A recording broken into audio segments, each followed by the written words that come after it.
called a bus. To go to school or work, or maybe even to go on a holiday.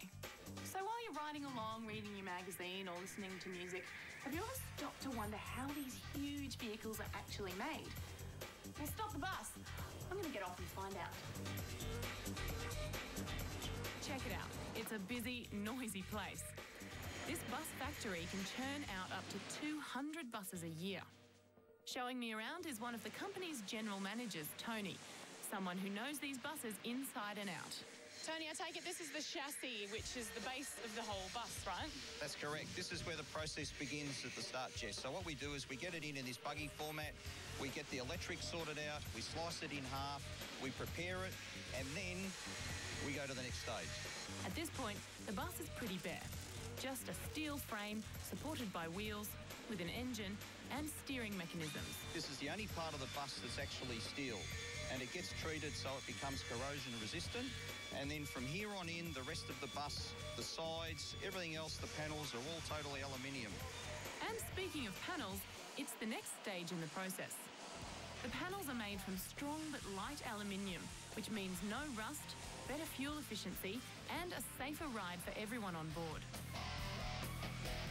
Bit by bit, the bus is coming together like a giant 3D jigsaw puzzle and is starting to actually look like, well, a real bus. Helping to hold it all together is this bizarre little gadget. This is called a cobalt join. It comes all the way from Switzerland, and what it basically does is it helps connect our aluminium extrusions nice and tightly. So it gets riveted in, held into place. There's a glue function in there that keeps it nice and secure. So it really makes the bus very strong, but very safe, and it's also very light because it's aluminium. Impressed? There's more. Welcome to section number 3, paint.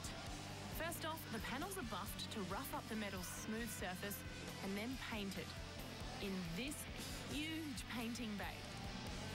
Before and after. One bus means about 50 litres of paint, laid down in 3 coats.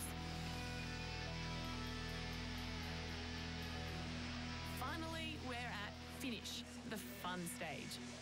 This is when all of the electricals are installed. The floor is completed, the seats are put in place, and the windows are fitted. After all this, the bus gets to go for a ride. Straight up.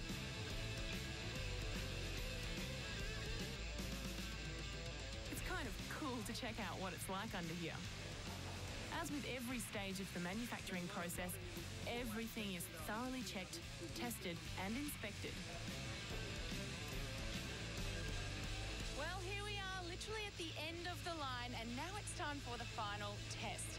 Have the efforts of all of these skilled people been worth it? Does this baby actually work? All right, Tony, let's give it a shot. Purring like a kitten. And that is how a bus gets made. Catch you later.